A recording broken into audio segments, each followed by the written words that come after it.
All right. Hello, everyone.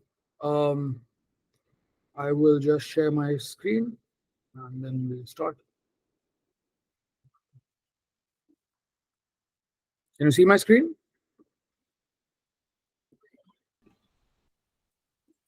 Hello? Yeah, we can see the screen now. Cool. Okay. All right. Let me just start. Okay, so I'll start, and if there are any questions or anything, you can just stop me in between and we can go ahead with that. There's no need to wait till the end. Also, I'm not able to see the chat on the side, so I think you'll have to unmute yourself and ask the questions instead of putting it in the chat. So, cool. So, hello everyone. I'm Advait Bhat. I am a research fellow at Microsoft Research India at the moment, and I did my undergraduate from IIT Bombay. And this work that I'll be presenting today, so I'll be presenting two papers today. Uh, First is my work from a few years ago, where it was a qualitative study that looked at how people interact with LLMs while co-writing, and then the next one is the one from Kai this year, which is about do people get influenced by LLMs. So let's begin. So the name of my talk is how co-writing with opinionated large language models affects our writing ideas and opinions. So all of you must have seen this sort of next phrase suggestion system, right? Like this is the one that you see on uh, Google Docs these days. Microsoft is rolling it out everywhere, and so on. So just to give you a background, before the whole LLM boom, uh, language models were primarily used for next word, and next phrase prediction. And one of the main use cases of that was making writing faster. And this from 2014. There's a paper by Christensen and Virtanen, which basically which conceptualized um, intelligent text entry systems as methods of supporting fluid transmission of thought into writing. So traditionally, predictive systems have been intended to improve writing efficiency, to write faster, essentially. But with the boom of large language models, of course, we've seen how much what it is capable of. So to begin with, I'd like to present the first paper, which is about interacting with next phrase suggestions. Back 2-3 years ago, this technology used to be called next phrase suggestions because the chat format wasn't there yet.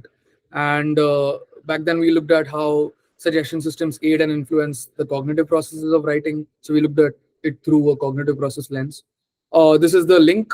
If you want, you can check the paper out. So our goal was to understand how writers interact with next phrase suggestions and how it affects uh, the process of writing. So back then, what we did was we asked people to write movie reviews. We recruited 14 participants, asked them to uh, uh, allotted 9 movies at random, and asked them to write movie reviews. Each person had to write 2 movie reviews. One was with suggestions and one was without suggestions. And what we found out, and the system looked like this. Uh, so this is how they selected word by word. And what we found out was the next phrase suggestions essentially interacted with ideas, language, and transcription. What that means is when people wrote with these next phrase suggestions, they picked up ideas. They looked at them as prompts for or themes for writing, for themes and opinions to write about. Which was so they abstracted out ideas, themes, topics, opinions. And so, for example, if the suggestion was the film was not funny, uh, what a writer would pick up is say talk is the idea of comedic elements of the film and write about that. So they would abstract out ideas from the suggestions. Second is people picked up language, which is the sentence structure and vocabulary. So for example, uh, the suggestion system would say great writing, good storyline, and great cast. But the writers would essentially pick up this structure, which is one adjective, one noun sort of a frame, and then write something on their own, which is great writing, effective cinematography, and beautiful music. So you see the overall structure is the same, but what they have written is different. So they're picking up just language, not the ideas. And finally, this is an example of how these prompts affected people. So without suggestions, this is the same writer writing with suggestion and without suggestion, and this is how they describe acting. Without suggestion, they say the actors were phenomenal in their portrayal of the characters, were truly brilliant acting, blah blah blah blah blah. They go on for a long time just writing about acting. But suggestions tended to have this very typical uh, sort of noun, like a descriptor and an adjective sort of a pair, which was the acting was flat and the writing was terrible. And this is exactly what they picked up, right? It's you see with suggestions the writing was much shorter as compared to what they wrote, and you can see there's a lack of nuance, when they're writing with suggestions, and without suggestions they are writing in a much more flowery way. They're writing bigger sentences, they're adding sort of specificities to the sentences. On the other hand, with suggestions, it's sort of blunt and less nuanced. And finally, they used it as a way of transcription. So they tabbed through words, and when they essentially had the idea and the translation ready, a proposer is just another name for the idea and the translation. By translation, I mean language. They had the idea and the language exactly matched what they wanted to write. They ended up tabbing the sentence, ended accepting it, and essentially delegating the process of transcription, which means actually writing it out, actually typing it out to the system. So you can see there are three levels at which people interact with this system: idea level, language level, and the actual transcription or writing level. Now, this here it's sort of more or less established. This study sort of established that uh, these next phrase suggestion systems, or these LLMs that we're using to co-write over here, are not as benign as we thought they were. They are not just a way of increasing writing speed. They are also they also promote they also sort of interact with the idea generation process, the language generation process, which is something that was assumed to not exist. And this is the and so the question that we thought after that was, okay, if this is interesting, people are actually picking up ideas, they are being more blunt about the way they are expressing themselves, they're losing nuance, and so on and so on. There were these qualitative elements that were there. So what the question that we had was that this sort of is this points us to the possibility of these language models actually um, changing people's opinions or changing what people are expressing in their writing, based on what the bias is in them, what the bias is in the language model, the bias that we have put in the language model. And this motivated us to look at a quantitative large-scale study to understand if opinionated language models actually affected users' views. So this is the interface that we built. This sort of mimics a Reddit community post where the question is asked: is social media good for society? There's a small write-up, and then there's a comment section where we start with "in my view," and then everything else is just basically open, and they can write whatever they want as a response to this question: is social media good for society? Uh, so our main goal was to see whether people are being sort of affected, whether people's opinions and the things that they express in their writing is affected. So for that, we needed an opinionated language model. And what we did to do that was we took GPT-3. Back in the day, GPT-3 was all the hype. And we we sort of opinionated the model through prompting. What we did was, imagine if this is what the user writes. We added a prompt. We sort of injected a prompt before that, and that was before that was before GPT 3.5 Turbo came out. So there was no system prompt. This was still, we had to inject this prompt before what the user wrote. And so we added the question: is social media good for society? and then added a prompt to steer the model, which said add a sentence to the essay below explaining why social media is bad.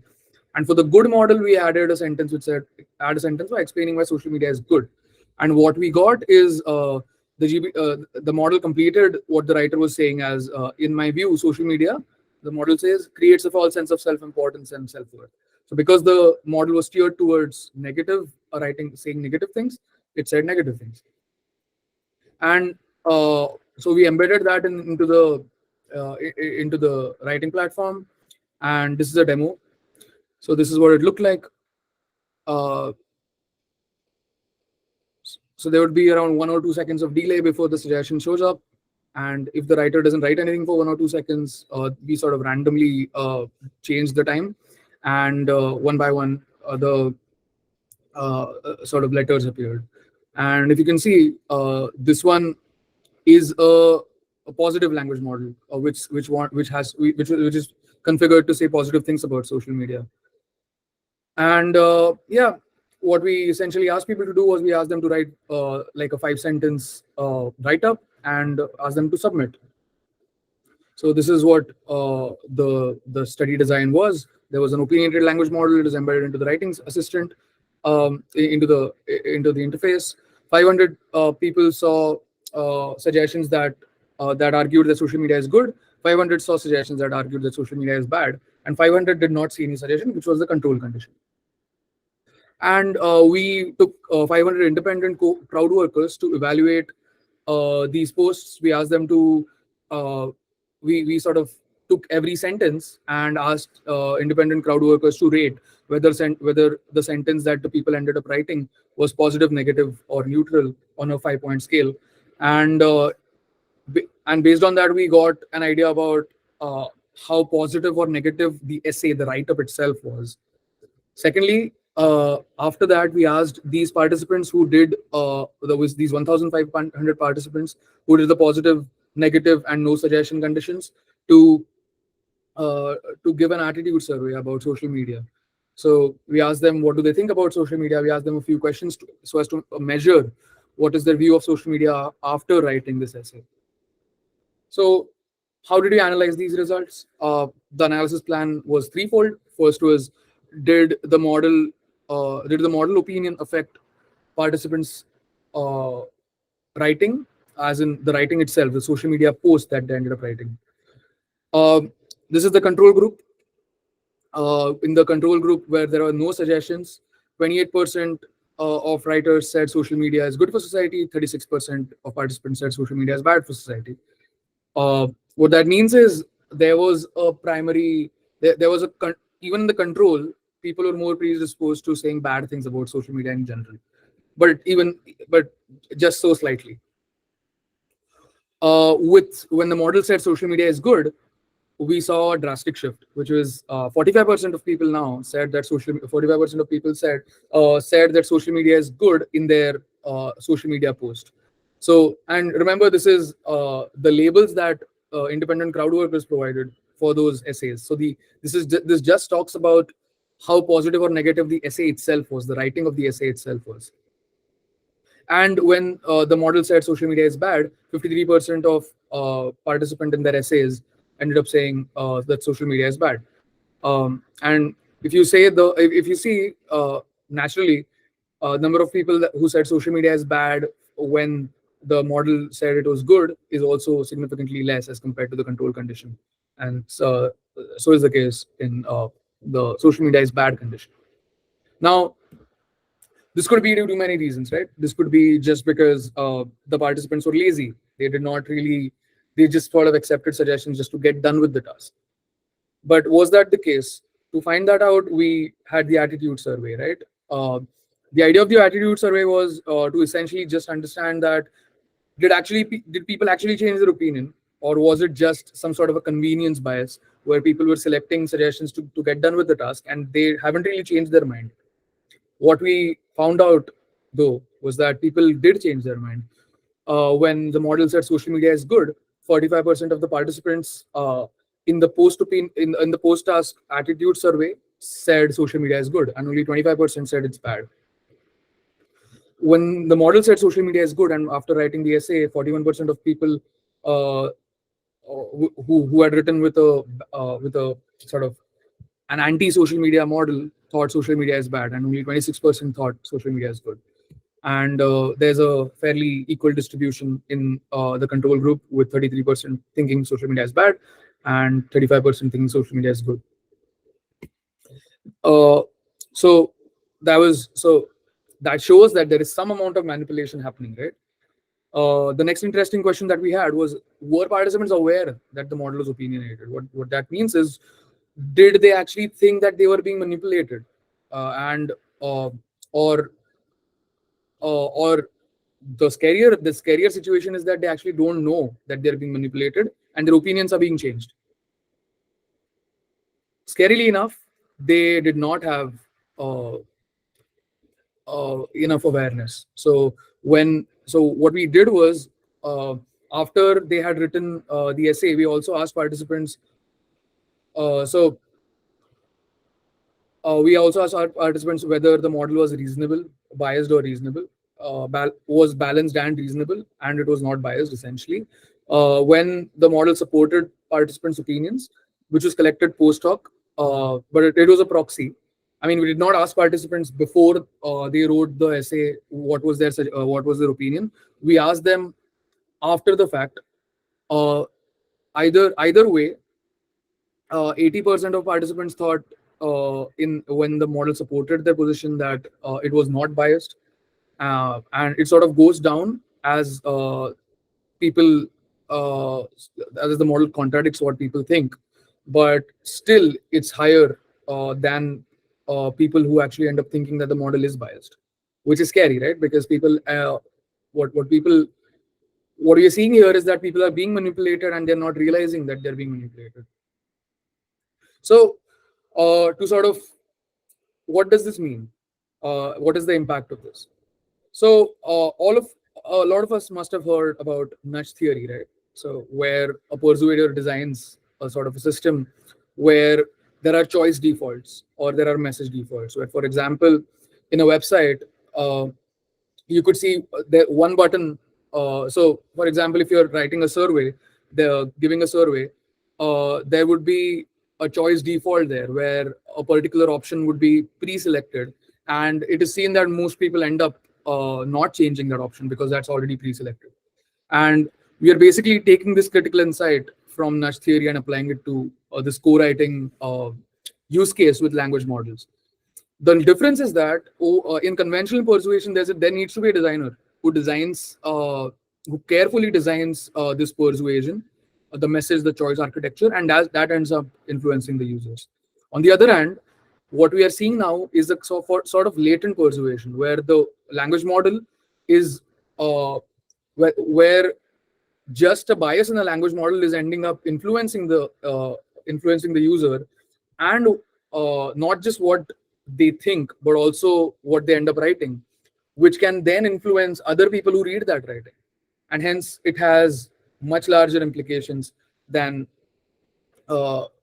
than traditional nudge theory, because firstly it's much easier to deploy.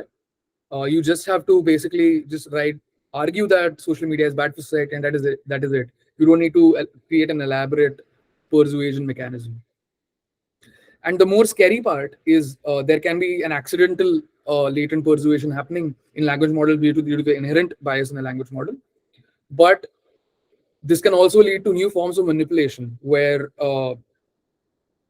political parties or large scale companies end up manipulating people using language models. And this is essentially sort of a problem to democracy, right? Because people are being manipulated without them realizing, and this allows them to be manipulated at such a large scale. And so that's the overall idea of our paper, that language models are, even in a case like co-writing and next phrase suggestions, they are not benign. Now you can just imagine the impact that chat gpt can have, where you're actually which is designed to help you write and to help you come up with ideas. So that's my talk. I gave this talk on behalf of Morris, me, Daniel, Lior, and more. You can try out the AI on this link. And yeah, thank you so much. Let's have a discussion now. Thank you very much. I think there's already a few questions on chat, but Mikhail, if you're still here, do you want to start with yours? Because you mentioned that you need to go soon.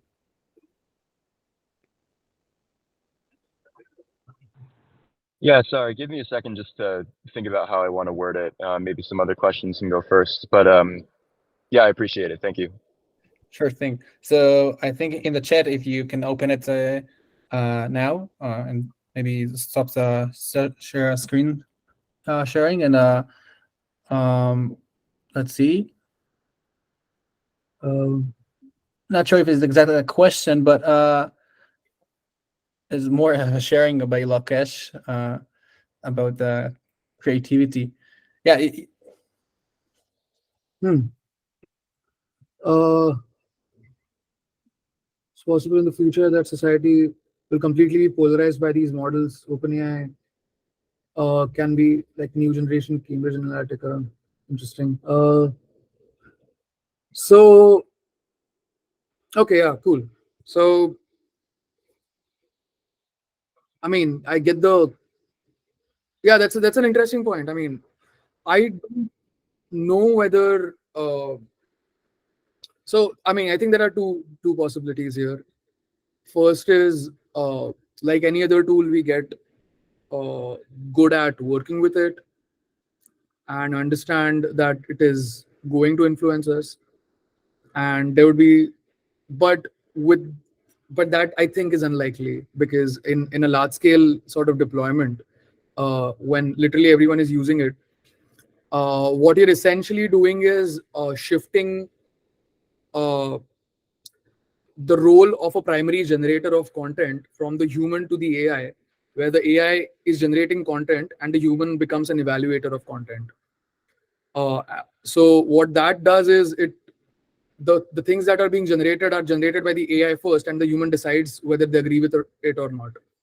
And one possible mechanism of this sort of of this effect is that people don't accept things that they do not agree with. They accept with things that they agree with, but it's just that there are so many things on both sides of the argument that if the model is biased towards saying negative things, people there are enough things on the negative side that people agree with that the overall sort of essay becomes a negative essay, if you know what I mean. So yeah, that's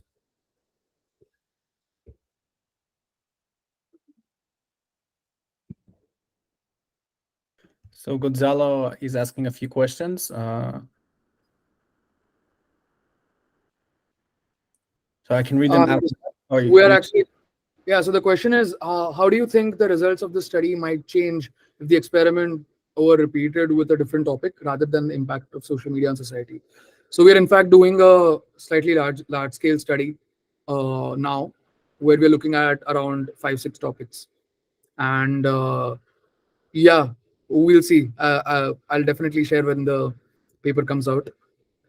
Don't know yet, but it's likely that it would be true for other topics as well. But we'll have to find out. We are planning to start study on that too. Thanks for asking.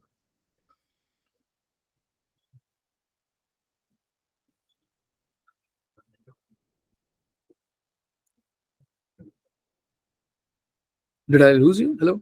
Ah, okay. Yeah, you're still here.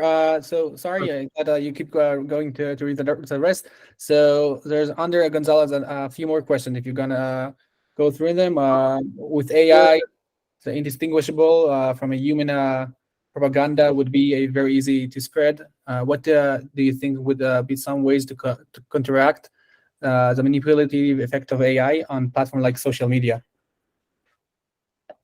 Uh, it's a good question. So I think I mean I don't know the answer right now. It's still very new, right? And one like apart from just not letting people use AI, which is unlikely. um, I don't know, something as simple as asking people to come up with a plan first about what they want to write, and then introducing AI would, I think, significantly change the manipulative potential of AI. Where you're, I think there needs to be a shift of who is generating the content first. If the AI is generating the content first, the AI is the one with power here and is the one that comes up with the primary argument. But if the human is generating the argument first, then everything that the AI says will be evaluated with in the context of what the human has said first by the human. So that would keep the power with the person. So I think asking people to plan out what they want to write before they end up writing and include an AI system to write would, I think, reduce manipulation to a huge extent, if that makes sense. I think Sunit is like raising a very cool and interesting notion that what is the, if you manage to see if the fact that all the models are mostly training on English, uh, Hmm. uh, like that biases from English are also affecting the other languages that these nowadays the models also training on. Yeah, definitely. And there are definitely so I think language is a good representation of culture itself. And when you are essentially using one language as a dominant language, what you're doing is you're accepting one culture as a dominant culture. So for example, the uh, I mean language encodes so many things about a culture, right? Like in India, for example, there would be, uh, I mean, the way we describe tastes are different than the way English language describes tastes. And just that characterization changes the way you conceptualize what food tastes like just by the way you express it through language. So, cultural biases definitely get encoded in language, and when a language is dominantly one language. And yeah, I completely agree with that. Let's go to the next one. Uh, let's see, where is the questions here? Is it more like an insight? Which one? So do you think or are planning to on study whether detecting and notifying a user would help in reducing their opinion otherwise? Which question is this? It's one of the last one of the before the last one. Okay, do you think whether detecting and notifying users would help reducing? Yeah, so one idea that I had is like giving people real-time feedback about. Sorry, there's like the start of the question is a few messages above, and then the last part of it. So it's starting. If you can scroll a bit on top, I cannot read. Oh, I cannot recall the exact paper at the moment, but this one. Similar studies, recommendation algorithms, political articles, and echo chamber theory. The outcome of the study was that when participants were not prompted with information,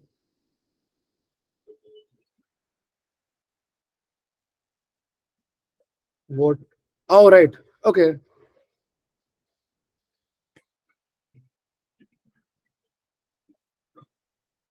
Right. Yeah, yeah. That makes sense. So wait, the opinion of the study, the outcome of the study was that when participants were not prompted with information of what leaning the magazine was, or it wasn't obvious, it tended to sway their opinions. On the other note, when participants are notified, was okay, interesting. But that is something that, yeah, I don't know how well that will work for LLMs though, because um, I mean it's a good point. I just don't know how well telling people that the LLM is biased would actually work, because that's what I said, right? I mean, we are also doing like another qualitative study to understand how people actually get like how people's opinions get swayed because of LLMs. And like one of the primary insights that we have is that people do not accept anything that they do not agree with. People only accept things that they agree with. It's not like the LLM is on the spot going to uh, convince you of another position. What it is instead doing is it is highlighting one side over another. And as human beings, we hold many opinions at one time, right? Like for example, about social media, we might think like I, for example, have good opinions and bad opinions about social media. What the LLM is doing is it is giving preferential treatment to only one side of the argument. And uh, for sure, there are going to be enough things on either side of the arguments that I would agree with. Therefore, I would end up picking up things, some things for sure. Even if I have a predominantly positive view of social media, I would definitely end up picking some things from the negative side of what the LLM is suggesting. So overall, if I was not writing with the LLM versus if I was writing with the LLM, my writing will end up being more negative than positive than it would be without writing with an LLM. So uh, the I think what you're saying would be true if people were being actually being convinced of the opposite opinion or of the opposite view at the point. Like for example, if I think that social media leads to cyberbullying, writing with an LLM that is arguing that social media does not lead to cyberbullying is not going to change my opinion about what I think about cyberbullying in general and whether actually cyberbullying happens on social media or not. What will change is my overall opinion about social media because it will highlight certain aspects more than others, and I'll maybe forget about cyberbullying for that moment. So I'm not sure whether telling people whether it is a biased language model will actually end up not biasing them. But yeah, that's a good point. That's something that needs to be looked at. Actually, why are we putting things on chat and talking? We can just directly talk, right? Yeah, I feel also it will be better if you can just open the mic and ask the question out loud. It will be much easier than everybody else can read the question and hear the question, because right now the questions are pretty long. So Avi, if you don't mind, maybe to ask a question out It loud. feels like it's just me talking, which feels weird. Yeah.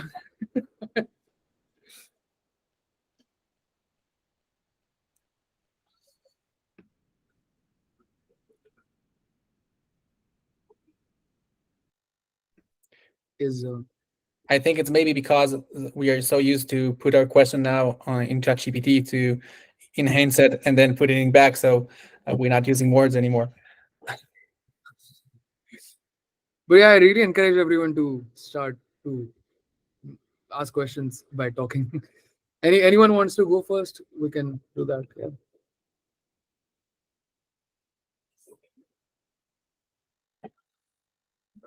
Okay, so Avi have a great excuse, so we can he's in the office, so we can ask the question. So he asks, he only joined a bit late, so maybe the question was already answered during the talk. So he asked, how does the generation of recommendation by LLMs impact the importance of creativity relative to technical abilities?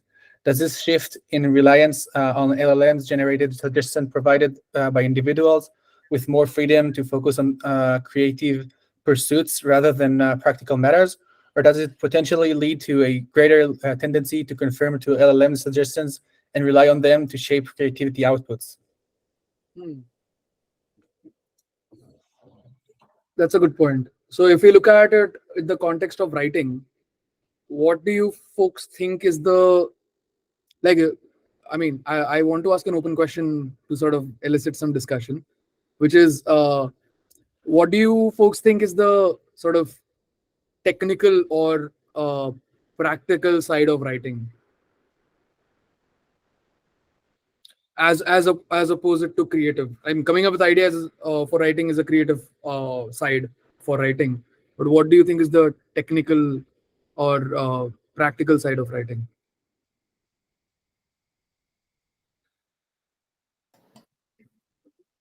Any ideas?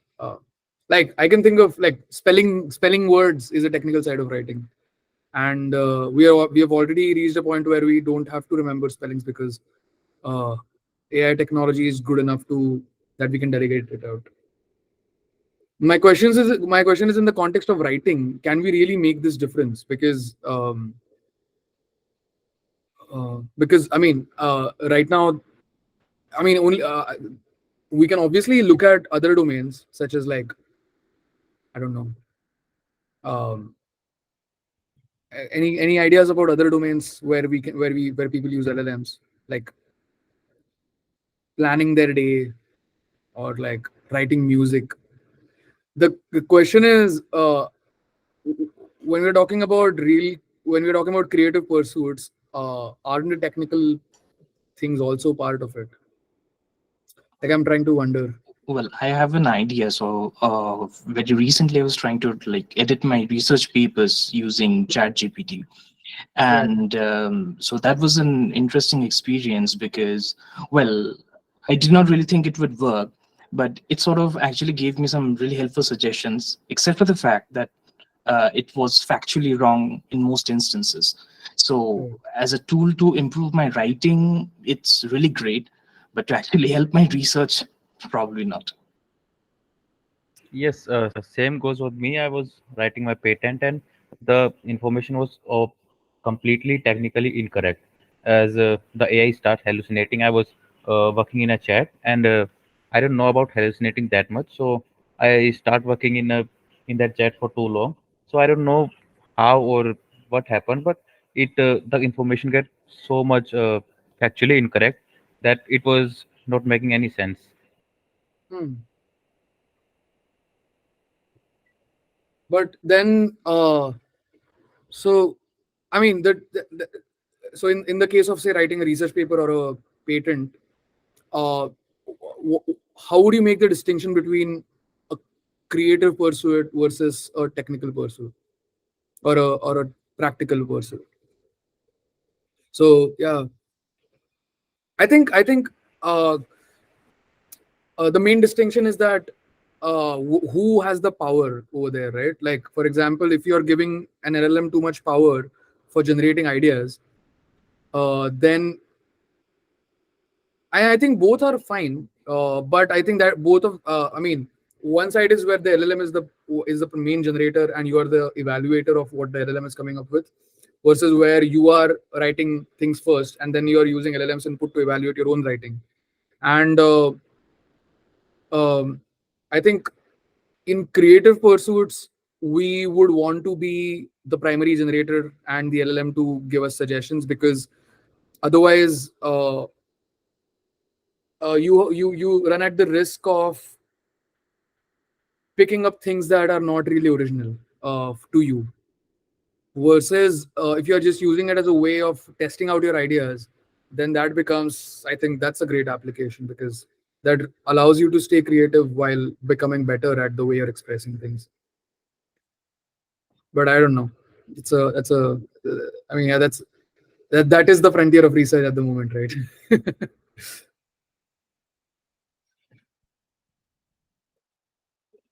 Yeah, please go ahead. Yeah, so I wrote a message on the chat because I couldn't speak, but coming back to kind of what I was telling about the long message about kind of prompting the users about the fact that the algorithm might be biased and how that would kind of affect.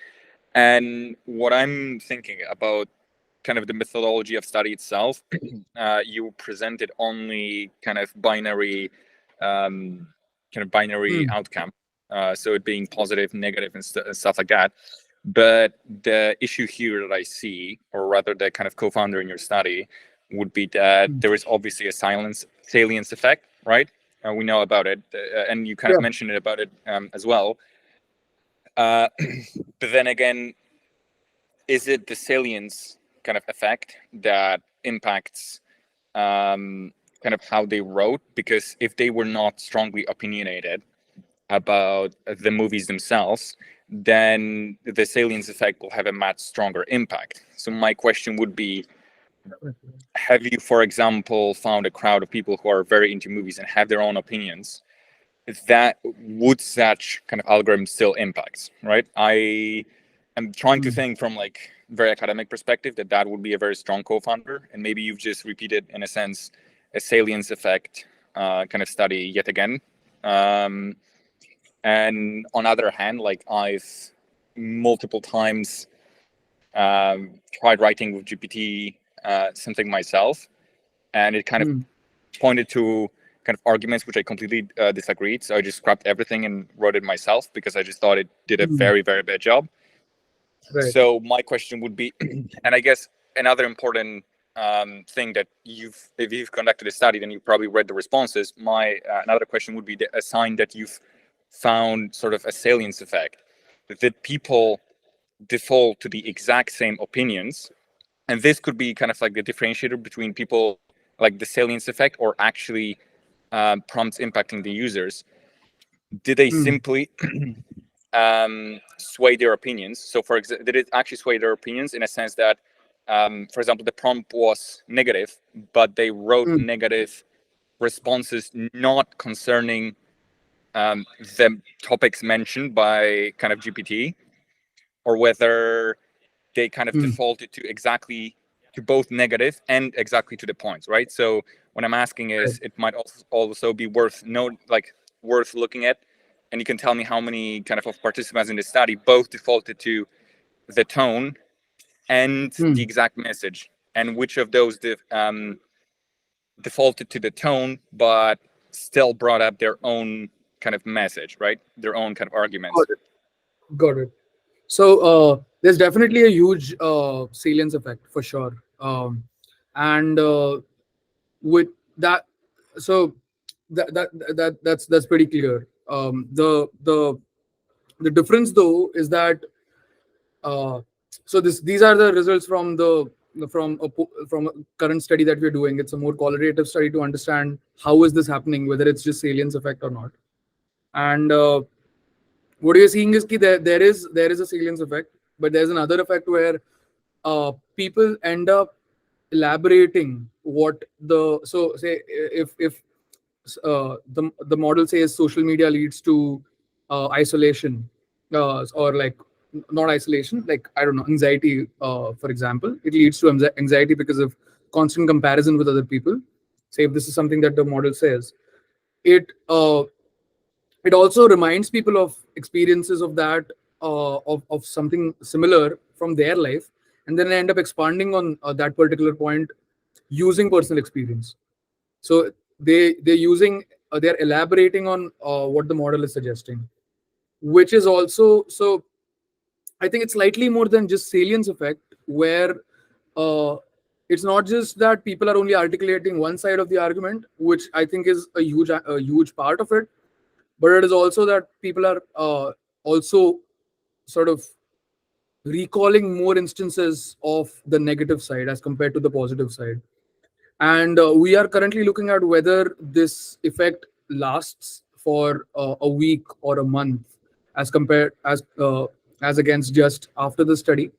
And I think that will give us a good idea about whether it's a long-lasting impact, and is it just is the model just diverting people's attention. However, even if it is just diverting people's attention, that still is, I think, concerning. At least I feel it is, because at least in the short term, it is shifting people's opinions. Does that answer your question? What is the second part? Yeah. So I was wondering whether in the study that you've already done, right? You've looked at people when they wrote about kind of the movie review, whether they defaulted immediately to the points that the ChatGPT made, so the specific arguments that it made, or only to the view. Like how many kind of counterfactuals did you have of people defaulting to the view but bringing up their own points? Right. So majority of the okay. So if you look at the people who were manipulated, a majority of them were people who accepted a lot of suggestions. So that again is still shows us that accepting a lot of suggestions is correlated with people getting manipulated. But on the other hand, another way in which people did end up writing other negative things when they saw negative things or when they saw a negative suggestion, but that was less compared to the other thing that I mentioned, right? Where they sort of articulated their personal experiences with respect to that particular opinion. So uh, that is an analysis that we haven't really done. This specific analysis of whether they ended up writing negatively about other topics as compared to what they had, what was suggested. But that's a good point. I think I'll look into that. Yeah, I think we can connect outside, and I'll let you know. I can do a quick analysis and let you know. Yeah, I mean, But absolutely, would love to. but yeah, that's a really good question. I'll have a check. Yeah. I can try looking for the study that I brought Oh up. yes, Yeah. definitely. If I find you, I'll drop you a message. Sure, for sure. On Discord, you've got a panda icon, right? I'm gonna join. I'm not there on the Discord yet. Oh, Discord okay. channel. All right, then surely join so that we can find you. Sure. Maybe you can share the LinkedIn account. Maybe people can connect with you. I guess if you feel okay with that. It's also Yeah. a possibility. I my email, yeah, and my LinkedIn account. This is my email, and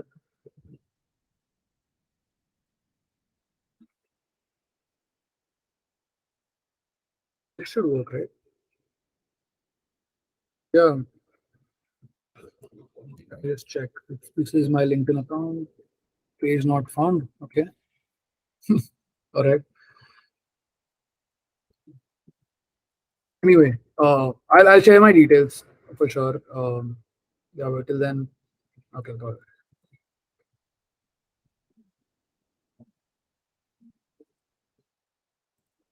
This is the anyway.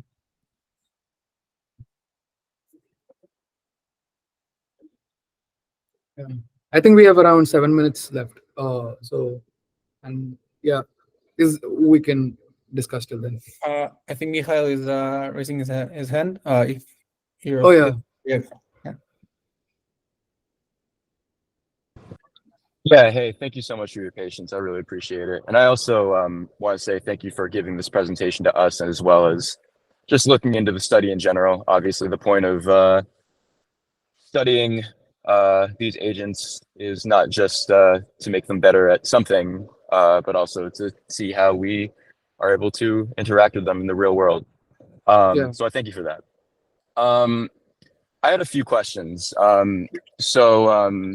I've had this conversation about the benefits and detriments of social media myself with a lot of my peers. And I've made some pretty good points to them, and they've made some pretty good points to me. And obviously, just in normal day-to-day conversation, we also are able to affect each other's short-term and long-term views. So I guess my first prefacing question is, and also, sorry, I was obviously gone. Maybe you addressed something that I wasn't paying attention to, but is there something inherent to the LLM and the LLM sharing its ideas that we're studying here, as opposed to just the general act of, sharing opinions and information and then eventually being influenced by it? Like, I guess for comparison, just my friend giving me a similar discussion on a subject, and then me having to recount my opinions after that conversation. Is there anything inherent to the LLM that we're studying here? Right. So yeah, that's a great point. So firstly, it is important. It was firstly important to establish that LLMs have the potential to do that, to change people's views, which is not established. So this study sort of does that. Firstly, secondly, I think the main difference is the scale at which LLMs can influence opinions. You can, I mean, your friend can only influence the opinion of, say, I don't know, two people a day, but a large scale deployed LLM, which has an inherent bias or is sort of opinionated by someone, has the potential to sort of shift opinions on a large scale. And I think that's the main distinction, which sort of is should be highlighted. Does Yeah, that that make makes that makes perfect sense. And so just to summarize what you were saying and along the lines of what I was thinking too, yeah, I mean, these LLMs are seen as common use tools, and so everybody can use them. And obviously, if the LLM has the bias, then everybody will be, I guess, participating in that bias.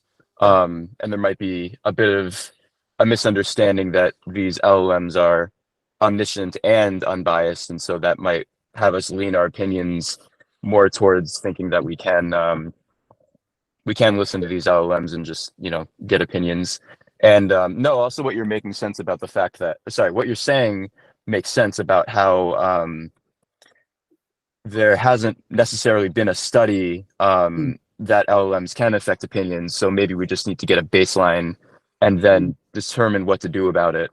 I guess my second question was, do you think it would be useful to repeat this study where maybe the opinionated pieces were written by people, or maybe were conversed by people, to determine if there is kind of a difference in the perceived influence and response of these people who are actually having to, write the final responses that were measured? And, is there something not necessarily different about like how the LLM is writing, but maybe it has something more to do with like a recency bias? Because I sure know that if I'm going to be expressing my opinion on a certain subject, but I just happen to read an article or just happen to hear some points on a certain opinion, I'll just remember what happened to be told to me like 5 minutes ago or the previous day or something like that. Maybe that's not the point of the paper, but it would be really interesting to know if not only if these LLMs, in their large scale can influence, but also if there's something different about how they influence people, and if it goes beyond just the normal recency bias of, oh, well, I was thinking about some points that were made to me not too long ago. Right. So yeah, super cool point. First point. Firstly, I think there has been a study about how when people are co-authoring a piece of text, and if they have completely opposing opinions, how do they negotiate that and end up with one piece of writing?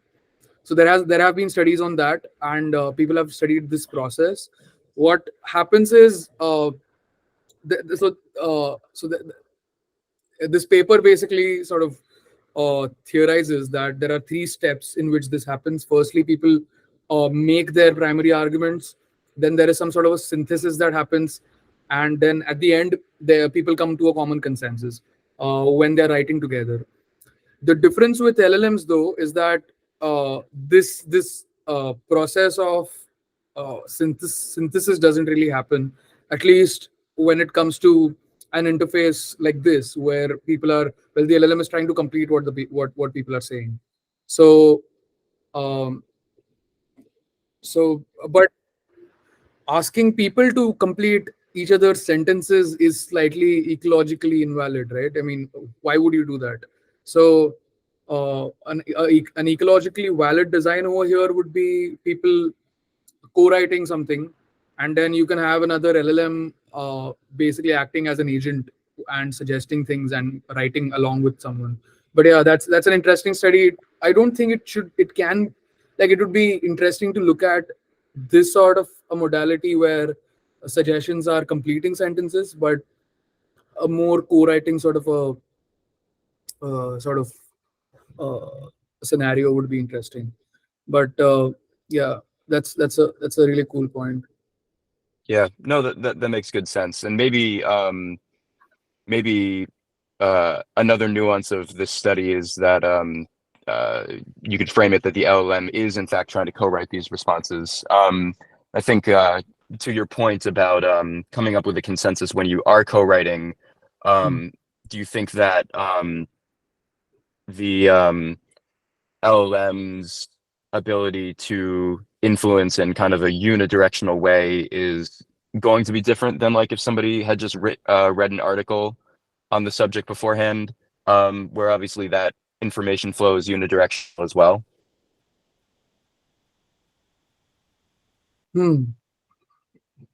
So you're saying if somebody has read an article before coming and they have made up their mind, then the flow of information would be unidirectional if they're writing with someone.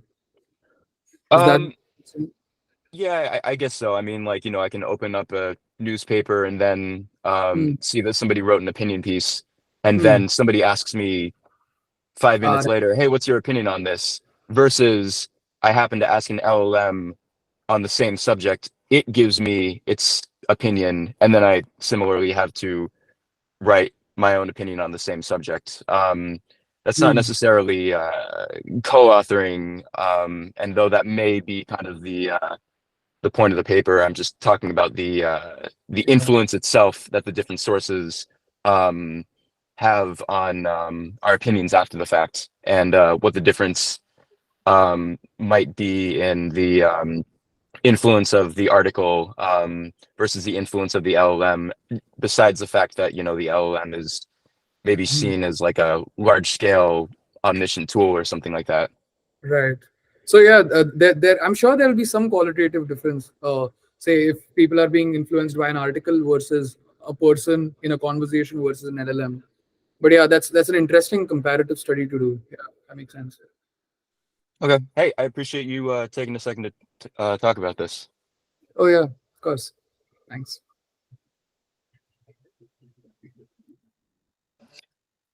Yeah. Yeah. Hi. Somebody. Maybe one last question, but yeah, Michael kind of mentioned a unidirectional sort of conversation, and I was thinking, because when you kind of write your kind of articles, right, you wouldn't exactly give a single prompt like, okay, tell LLM to be biased. But I was thinking about how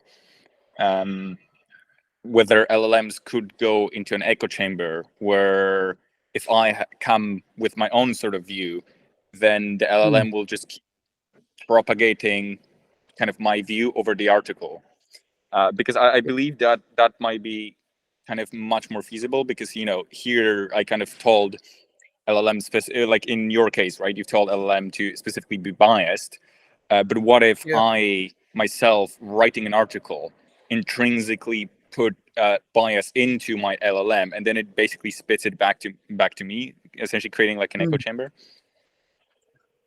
Yeah, and that definitely happens, right? I mean, it's very rare that ChatGPT would say that I disagree with what you're saying, and unless it's something very sensitive and specific, it would generally, if you say, I mean, if you're using, even if you don't bias it, and if you're writing bad things about social media, it only makes sense for the LLM to suggest things that are that align with what you're saying. So it definitely does lead to an echo chamber, and I feel it. It's sort of so. In the study that we did, only half of the results are I mean half the results would match what you're saying, right? Because say if somebody thinks has a generally positive view of social media, an LLM that is not biased would give suggestions that are positive. And over here there are enough number of people in this study also who think social media is positive, and the suggestions were also saying positive. And I think that definitely did end up sort of reinforcing those opinions for those people. Yeah, for sure. Cool. I think I'll have to run now. It's 7:30, so I have another meeting in some time. But yeah, Yep, thank you. Thank you for the great talk. Yeah, thank you so much. please share the Discord. So with me, I'll join for sure. That'll be fun. Thank you so much. I really appreciate Yeah. it. As everyone already mentioned, I will email you the invite link. You're more than welcome to join. Sure. That's it. If it's okay by you, we want to upload the meeting to YouTube, just so the rest of the community will be able to watch it. If that okay by you? Of course. Okay. Yeah. Thank you very much. All right. Bye. See you. Bye bye. Bye.